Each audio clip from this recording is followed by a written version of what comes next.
1. O amor é o alicerce. Dennis e Brenda não conseguiam entender o que havia de errado com o filho de 8 anos. Bem, ele sempre havia sido um aluno acima da média e nunca deixará de fazer as lições de casa. Mas naquele ano seu rendimento escolar caíra drasticamente. Ele pedia repetidas vezes à professora que lhe explicasse a lição de casa. Estava indo à mesa dela até 8 vezes ao dia para pedir mais explicações. Seria um problema de deficiência auditiva ou de compreensão? Seus pais fizeram-no passar por um teste de audição, e um conselheiro escolar deu-lhe um teste de compreensão. A audição de Ben estava perfeitamente normal e sua capacidade de compreensão era típica de um aluno do 3º ano. Outros fatos a respeito de Ben os intrigavam. Em algumas situações, o comportamento dele podia ser considerado quase antissocial.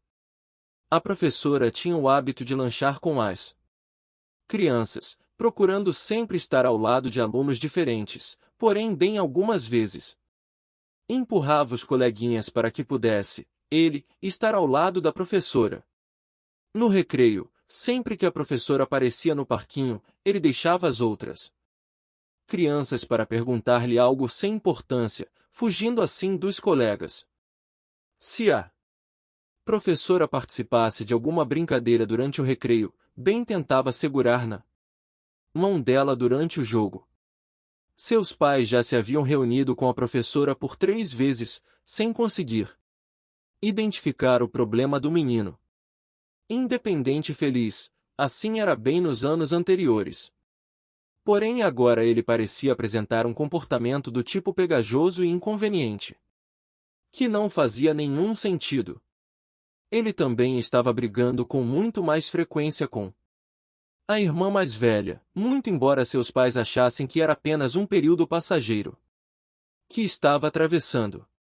Quando Dennis e Brenda falaram comigo a respeito de seu filho, durante um seminário, mostravam-se muito preocupados e desejosos de saber se tinham uma criança potencialmente rebelde nas mãos.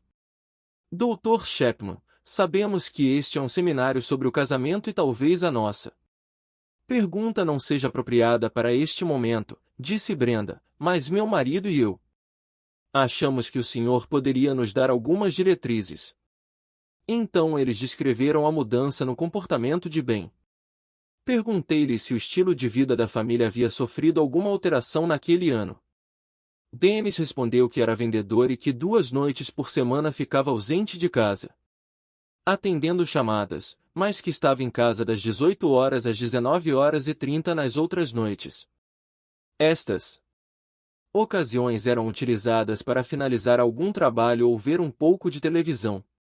Nos finais de semana, ele costumava ir aos jogos de futebol, sempre levando Ben consigo. Porém, naquele ano ele ainda não havia feito isso. Minha vida tem sido muito atarefada. Eu nem mesmo tenho assistido aos jogos pela televisão. E você, Brenda? Perguntei. Seu estilo de vida sofreu alguma mudança nos últimos meses? Sim, respondeu ela. Desde que colocamos Ben no jardim de infância, há 3 anos, comecei a trabalhar meio período. Porém, neste ano estou em um emprego de tempo integral, de modo que tenho chegado em casa mais tarde do que costumava chegar. Na verdade, o avô de Ben o apanha na escola e ele fica com os avós durante 1h30. Até que eu o leve para casa. Nas noites em que Dennis está fora da cidade, normalmente Ben e eu jantamos na casa de meus familiares e só então voltamos para casa. Era quase hora de recomeçar o seminário, mas eu comecei a compreender o que estava acontecendo com aquele garoto. Então, eu lhes fiz uma recomendação. Enquanto eu estiver falando a respeito de casamento, quero que cada um de vocês esteja pensando em como os princípios sobre os quais discorrerei poderão ser aplicados em seu relacionamento com Ben. Ao final do seminário, gostaria de saber a que conclusões vocês chegaram. Eles pareceram um pouco confusos e surpresos por eu haver encerrado a nossa conversa. Sem ter feito nenhuma sugestão, porém ambos estavam determinados a atender o meu pedido. No final do dia, enquanto os outros participantes daquele seminário em Racine, Wisconsin, deixavam o local, Dennis e Brenda correram em minha direção com aquela expressão de descoberta recente. Dr. Chapman, creio que nós obtivemos alguma luz sobre o que está acontecendo com nosso filho, disse Brenda. Quando estávamos discutindo as 5 linguagens de amor, ambos concordamos que a principal linguagem de amor de Ben é o tempo de qualidade. Olhando para trás e analisando os últimos 4 ou 5 meses, percebemos que temos dado ao Ben um tempo de qualidade muito inferior ao que costumávamos dar antes. Quando eu estava trabalhando meio período, apanhava Ben na escola todos os dias e normalmente fazíamos alguma coisa juntos no caminho de volta para casa. Às vezes caminhávamos a esmo, sem destino certo, parávamos no parque ou comíamos alguma guloseima juntos. Ao chegar em casa, Ben aproveitava para fazer sua lição de casa. Então, após o jantar, ele e eu brincávamos com algum jogo, especialmente nas noites que meu marido estava ausente. Todas essas coisas mudaram desde que eu comecei a trabalhar em tempo integral e percebi que tenho dedicado muito menos tempo ao Ben. A partir de então, lancei um olhar para Dennis, e ele falou. De minha parte, percebi que costumava levar Ben aos jogos de futebol, mas desde que parei de fazer isso não tenho substituído essa atividade por nenhuma outra. Realmente, Ben e eu não temos tido juntos um tempo com um mínimo de qualidade nos últimos meses. Acho que vocês descobriram algo de genuíno na necessidade emocional de Ben. Disse-lhes. Se conseguirem satisfazer essa necessidade de amor que ele sente, creio que há uma grande chance de vocês perceberem uma mudança significativa no comportamento de seu filho. Sugeri-lhes algumas maneiras estratégicas de expressar amor através do tempo de qualidade e desafiei Dennis a conseguir em sua agenda um tempo de qualidade com Ben. Também encorajei Brenda a buscar formas através das quais ela pudesse reviver algumas daquelas atividades que os dois faziam juntos, antes de seu emprego de tempo integral. Ambos pareciam ansiosos para traduzir aquela descoberta em ação. Talvez existam outros fatores envolvidos, disse eu, mas se vocês derem ao Ben grandes doses de tempo com qualidade, assim, influenciar as outras 4 linguagens, creio que verão uma mudança radical em seu comportamento. Despedimo-nos. Eu nunca mais recebi nenhuma notícia deles, para ser honesto, até os esqueci. Porém, cerca de 2 anos atrás retornei ao Wisconsin para liderar outro seminário. E eles vieram em minha direção, relembrando-me a nossa conversa. Mostraram-se muito sorridentes e alegres, abraçamo-nos e eles me apresentaram alguns de seus amigos que haviam convidado para o evento. Falem-me a respeito de Ben, pedi-lhes. Ambos sorriram e disseram. Ele está ótimo. Por diversas vezes, desejamos escrever-lhe, porém nunca o fizemos. Naquele dia, voltamos para casa e fizemos o que sugeriu. Conscientemente, demos ao nosso filho grandes períodos de tempo com qualidade ao longo dos meses seguintes. Após 2 ou 3 semanas, realmente pudemos ver uma grande mudança em seu comportamento na escola. De fato, a professora nos chamou para uma nova reunião. Estávamos temerosos. Mas dessa vez ela desejava saber o que havíamos feito para provocar tal mudança positiva em Ben. A professora contou-lhes que o comportamento negativo de Ben havia cessado, ele não estava mais empurrando as outras crianças para que pudesse ficar perto dela no refeitório. Não estava indo mais à sua mesa para fazer perguntas e mais perguntas. Então Brenda explicou que ela e seu marido haviam começado a falar a linguagem de amor de Ben após terem assistido ao seminário. Nós falamos à professora que estávamos dando ao nosso filho superdoses de tempo. Com qualidade, disse Brenda. Esse casal aprendeu a se expressar na linguagem de amor de seu filho. Aprenderam a dizer eu amo você de uma maneira que bem pudesse entender. A experiência desse garoto encorajou-me a escrever este livro. Meu primeiro livro a respeito das linguagens de amor. Aborda como os cônjuges podem sentir-se amados quando nos expressamos na principal linguagem de amor deles. Este livro tem um capítulo designado para permitir que você reconheça a principal linguagem de amor de seu filho. Agora, Ross Campbell e eu nos deteremos em mostrar como as 5 linguagens podem auxiliar o seu filho a se sentir verdadeiramente amado. Falar a principal linguagem de amor de seu filho não significa que ele não se tornará rebelde mais tarde. Significa que ele saberá que você o ama e que isso poderá trazer-lhe segurança e esperança. Isso pode ajudá-lo a educar seu filho, tornando-o um adulto responsável. O amor é o alicerce. Na criação de filhos, tudo depende do relacionamento de amor existente entre o pai, a mãe e a criança. Nada funcionará bem se as necessidades afetivas da criança não forem satisfeitas. Somente a criança que se sente genuinamente amada e cuidada pode dar o seu melhor. Você pode amar verdadeiramente o seu filho, mas, a não ser que ele sinta isso, a não ser que você fale a linguagem que transmita esse seu amor por ele de forma eficiente, clara, ele nunca se sentirá amado. Enchendo o tanque emocional. Ao falar a linguagem de amor de seu filho, você poderá encher o tanque emocional dele com amor. Quando seu filho se sente amado, torna-se muito mais fácil discipliná-lo e treiná-lo do que quando seu tanque emocional está quase vazio. Cada criança possui um tanque emocional, um reservatório de energia emocional que o alimenta através dos desafiantes dias da infância e da adolescência. Assim como os carros são alimentados pelo combustível armazenado nos tanques, nossas crianças são alimentadas pelo combustível emocional armazenado em seus tanques.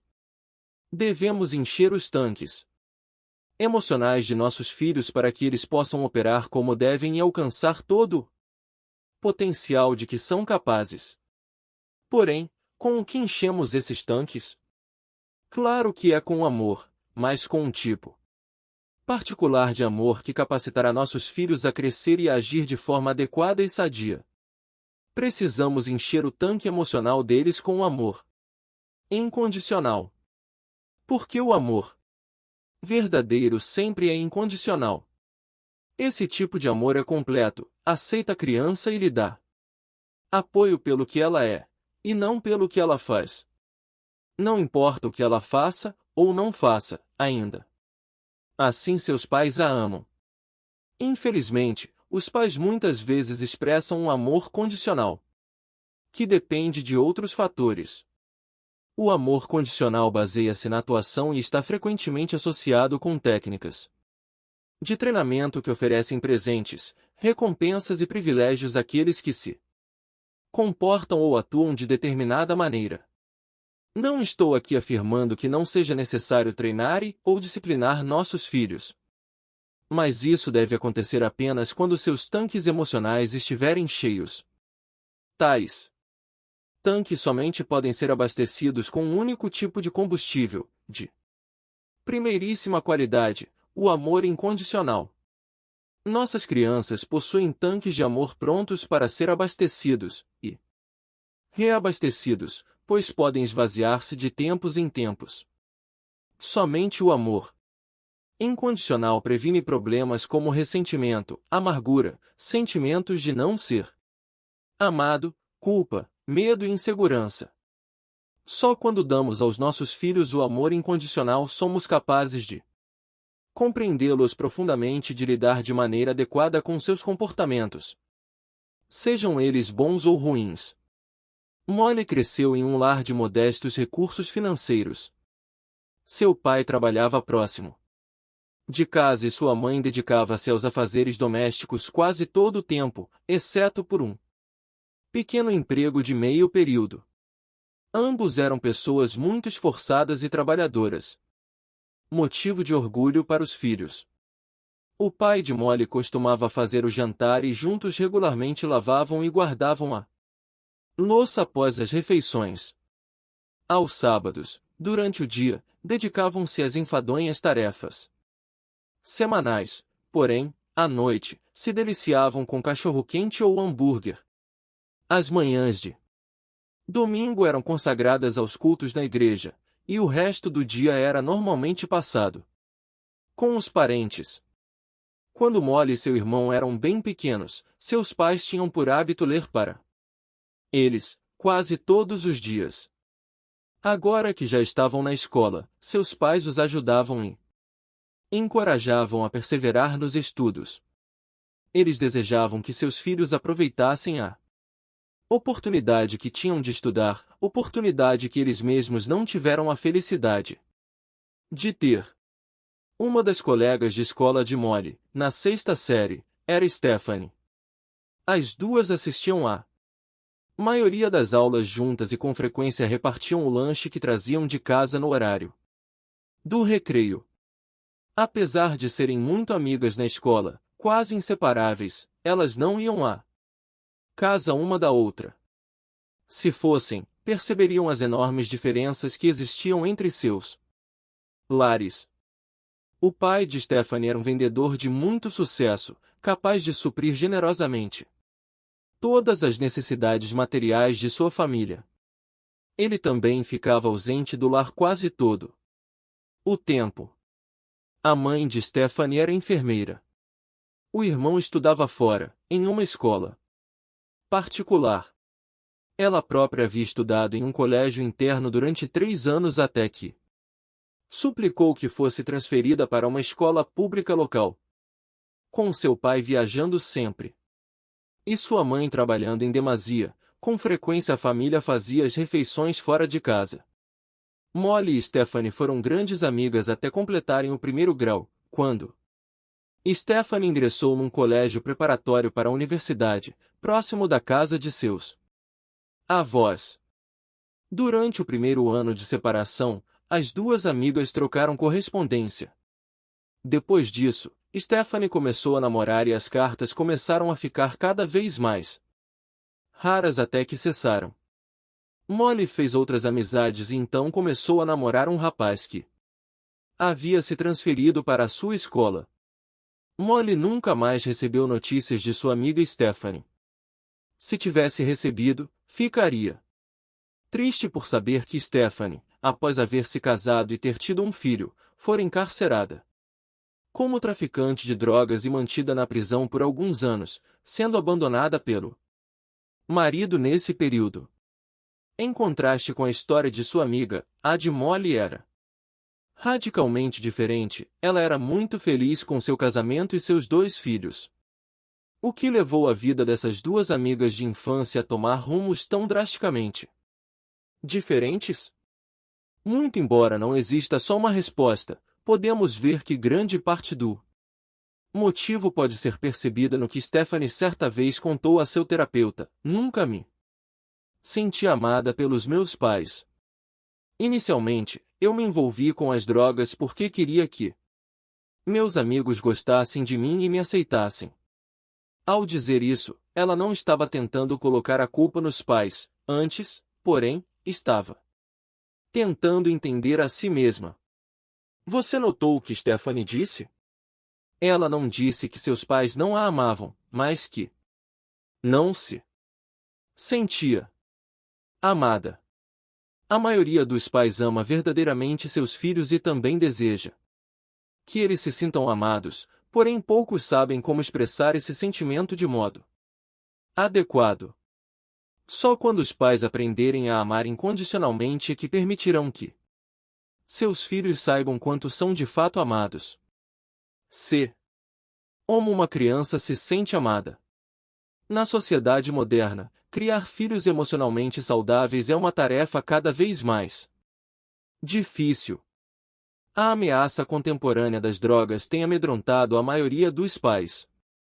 A condição de nosso sistema educacional tem levado muitos a optar por ensinar seus filhos em casa ou matriculá-los em escolas particulares, em regime de semi-internato.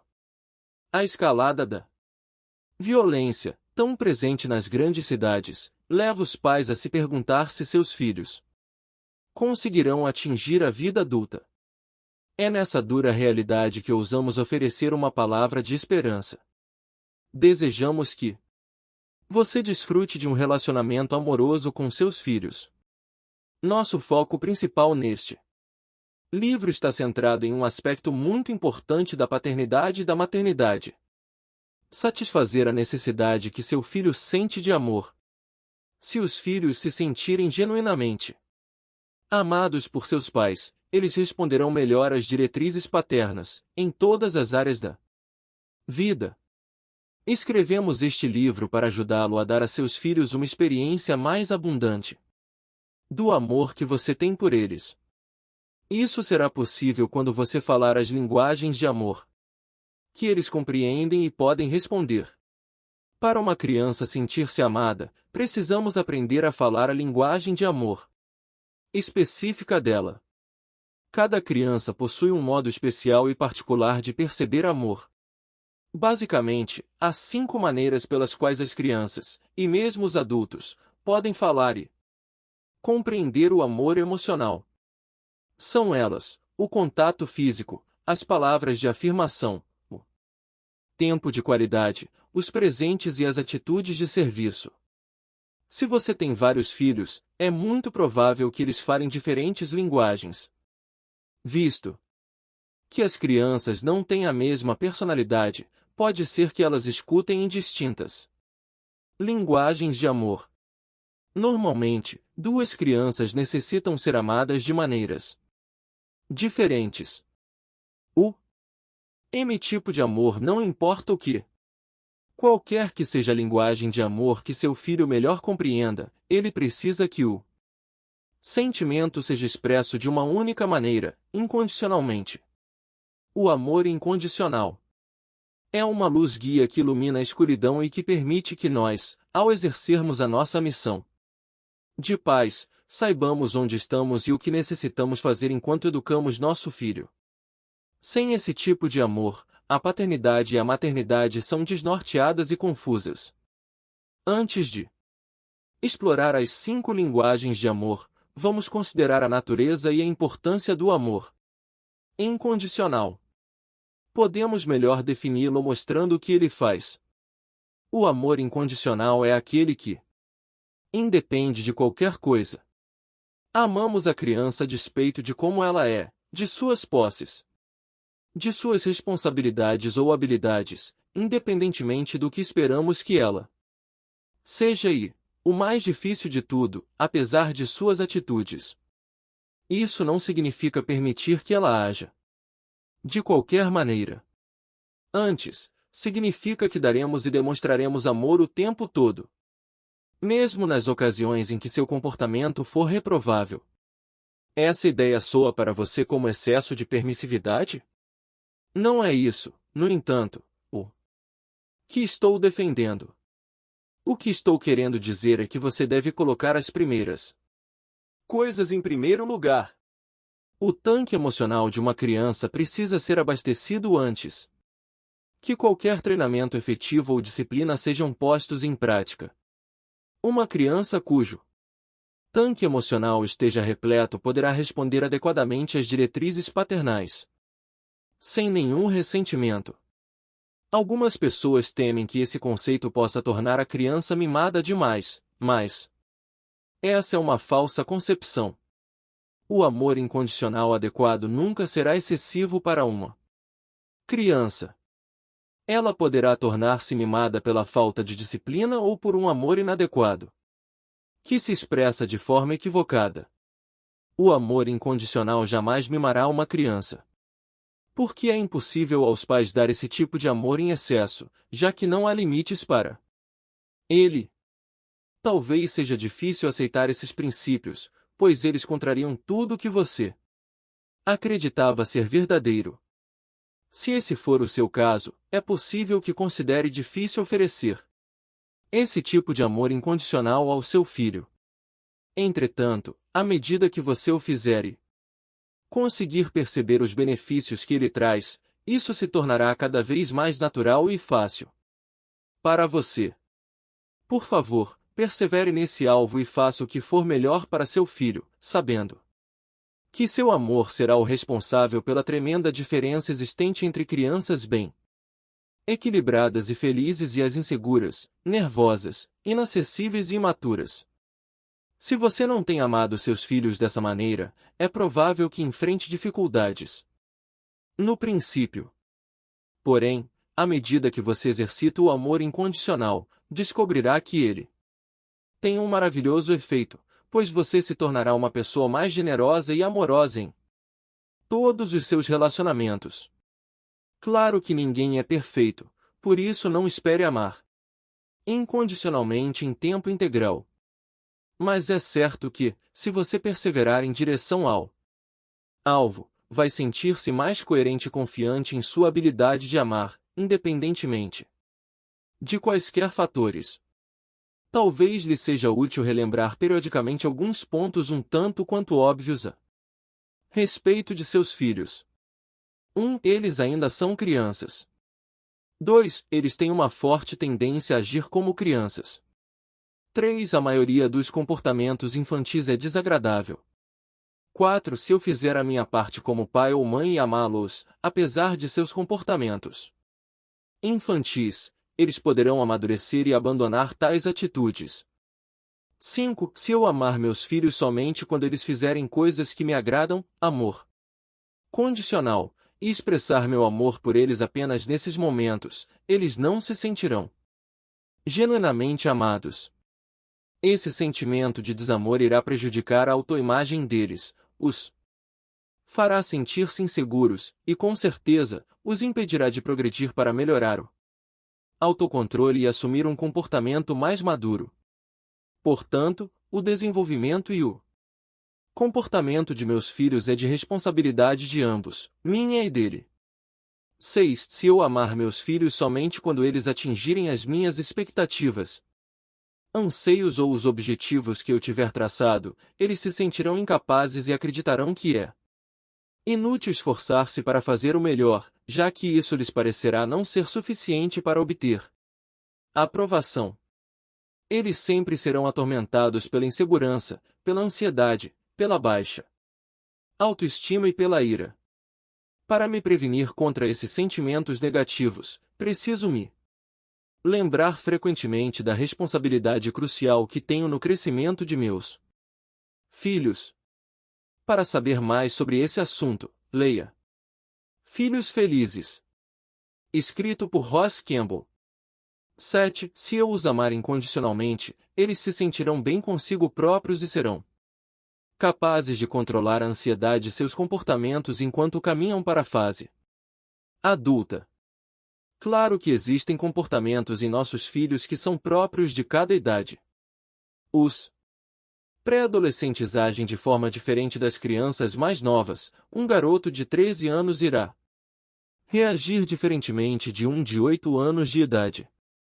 Porém, devemos nos lembrar de que eles ainda são jovens, não adultos maduros, e, portanto, devemos compreender que eles pisam na bola de quando em quando. Sendo assim, tenham paciência com eles enquanto aprendem a crescer. More muito, muito mais. Este livro focaliza, principalmente, a necessidade que nossos filhos têm de receber amor e como provê-lo. Eis porque isso constitui a maior necessidade emocional de nossos pequenos e como afeta sobremaneira nosso relacionamento com eles. As outras necessidades, especialmente as físicas, são muito mais fáceis de identificar e, em geral, também mais fáceis de satisfazer, porém não são tão marcantes ou satisfatórias quanto as outras. Sim, nós precisamos dar aos nossos filhos abrigo, alimentação e roupas. Mas Também somos responsáveis pela saúde e pelo crescimento emocional e mental deles. Uma enorme quantidade de livros tem sido publicada sobre a necessidade de a criança usufruir uma autoestima saudável ou um senso de autovalorização adequado. A criança com um senso de si mesma muito enfeitado ou maquiado se sentirá superior às outras, considerando-se um presente de Deus ao mundo e merecedora de tudo o que quiser. Por outro lado, a criança que subestimar seu valor será perseguida por pensamentos como: não sou tão esperta, atlética e bonita como as outras. Não consigo será a sua canção tema, e eu não a sua realidade. Vale a pena, como pais, concentrar esforços para auxiliar nossos filhos a desenvolver uma autoestima saudável, de forma que vejam a si mesmos como importantes membros da sociedade, possuidores de talentos e habilidades especiais, que anseiam por ser produtivos. Outra necessidade universal das crianças é a segurança. Em nosso mundo repleto de incertezas, torna-se cada vez mais difícil aos pais providenciar este senso de segurança. Um número cada vez maior de pais ouve esta dolorosa pergunta de seus filhos: você vai me deixar? O triste registro disso é que a pergunta é motivada pelo fato de os pais de muitos de seus coleguinhas terem se separado. Se um dos pais deixou o lar, a criança talvez sofra com a possibilidade de o outro também vir a abandoná-la. Uma criança precisa desenvolver habilidades amistosas, de modo a tratar e valorizar todas as pessoas igualmente, o que lhe permitirá construir amizades, dando e recebendo de forma equilibrada. Sem essas habilidades, a criança correrá o risco de se tornar extremamente retraída e fechada, levando esse comportamento para a vida adulta. Uma criança que não possua habilidades essenciais de relacionamento poderá também vir a ser um monstro controlador que não poupa nada nem ninguém para atingir seus objetivos. Um aspecto importante da habilidade amistosa é a capacidade de relacionar-se adequadamente com autoridades. O sucesso em todas as áreas da vida está em compreender e respeitar as autoridades. Sem isso, nenhuma das outras capacidades terá valor. Os pais precisam auxiliar os filhos a desenvolver seus talentos e dons especiais de forma que eles sintam uma satisfação interior e um senso de realização, de missão cumprida, que vem do uso de suas capacidades inatas. Os pais conscienciosos devem manter o delicado equilíbrio que existe entre empurrar e encorajar. Amor é o maior. Ainda que todas essas necessidades das crianças, e outras não mencionadas, sejam legítimas, neste livro daremos ênfase ao amor, e dele trataremos. Acreditamos que a necessidade de amor de uma criança é básica e precede todas as outras. Aprender a dar amor e recebê-lo é o rico solo no qual todos os esforços humanos positivos darão frutos. Durante os primeiros anos, no início da primeira infância, a criança não é capaz de distinguir entre leite e ternura, entre alimentação e amor. Sem comida, ela se sentirá faminta, podendo chegar à morte. Sem amor, ela se tornará débil emocionalmente, podendo ficar despreparada para a vida. Um grande número de pesquisas tem indicado que a base emocional para a vida é estabelecida nos primeiros 18 meses de vida, particularmente na relação mãe e bebê. Nesse caso, o alimento para uma futura saúde emocional é o contato físico, as palavras amáveis e um cuidado amoroso e terno. Quando as crianças deixam de engatinhar e ensaiam os primeiros passos, também começam a separar a si mesmas de seus objetos de amor. Embora seja possível que antes desse período a mãe se tenha afastado, agora a criança tem a capacidade de distinguir-se, individualizar-se com relação às pessoas das quais depende. À medida que se torna mais sociável, a criança aprende a amar de forma mais ativa e dinâmica. Não é mais uma receptora passiva, agora possui a capacidade de responder a esse amor. Entretanto, isso se deve mais ao sentimento de posse que ao de altruísmo. Durante os muitos anos que se seguirão, a capacidade da criança de expressar amor se intensificará e, se ela continuar a receber amor, tanto mais será capaz de dar. O alicerce de amor edificado nos primeiros anos afeta a capacidade que a criança tem de aprender e determina de forma marcante quando ela é capaz de compreender novas informações. Muitas crianças iniciam a vida escolar despreparadas para aprender porque não estão emocionalmente prontas para isso. As crianças precisam alcançar níveis emocionais de maturidade adequados à sua idade, para que sejam capazes de aprender eficazmente. Apenas enviá-las a uma escola melhor ou, ainda, substituir seus professores não será a atitude mais eficaz. Nós, pais, temos de assegurar que nossos filhos estejam emocionalmente prontos para aprender. Para saber mais sobre a relação entre amor e aprendizado, veja o capítulo 9.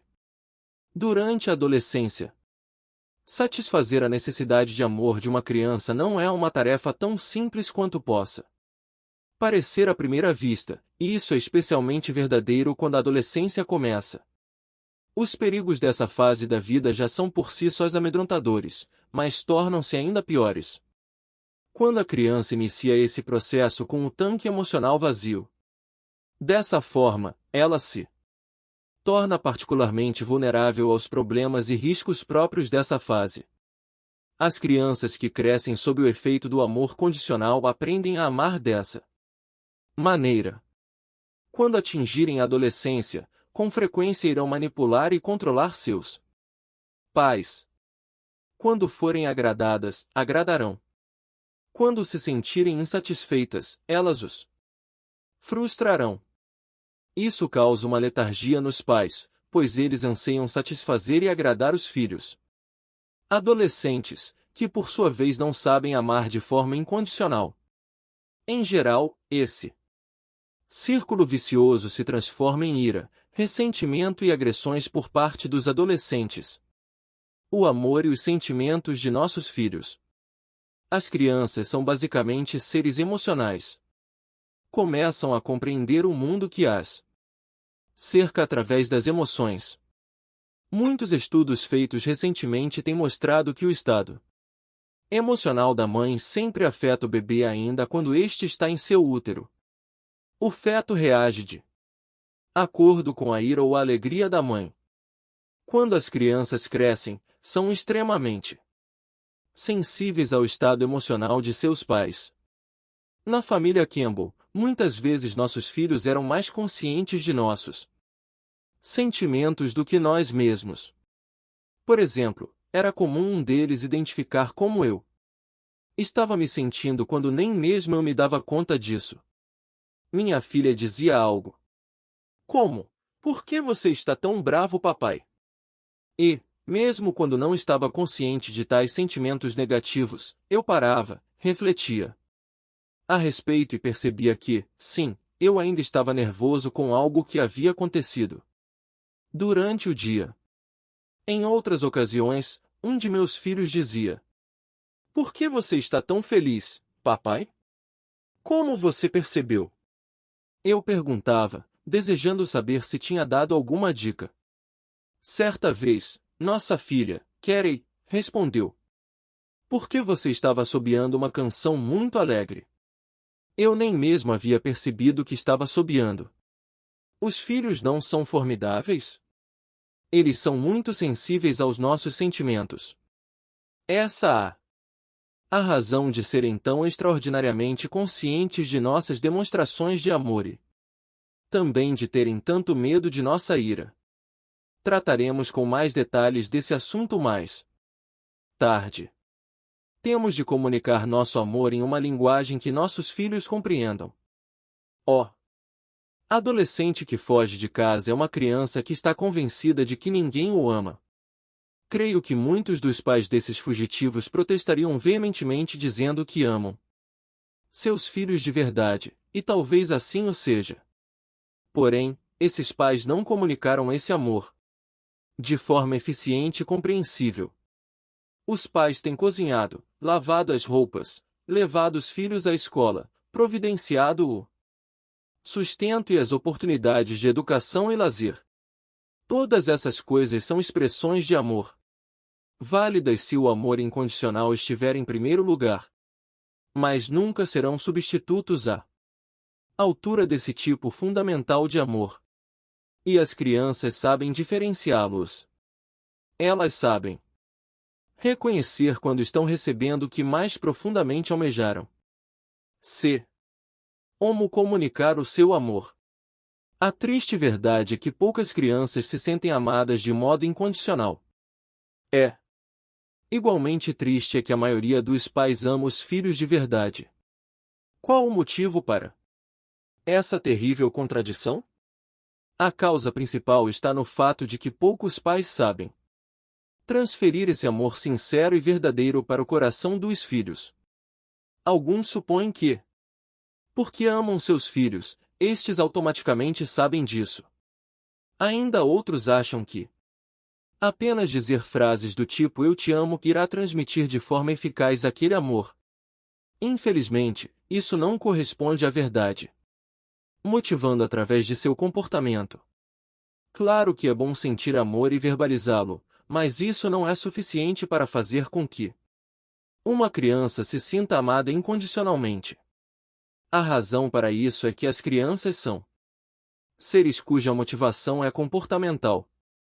Elas reagem às ações, ou seja, ao que você lhes faz. Portanto, para alcançá-las você deve amá-las nos termos delas, isto é, através do comportamento. Essa abordagem traz benefícios para os pais. Por exemplo, se você teve um péssimo dia e sente-se deprimido e sem coragem ao voltar para casa, é óbvio que você não se sente especialmente amoroso. Porém, pode agir de forma amorosa, porque agir é simples. Basta decidir fazê-lo.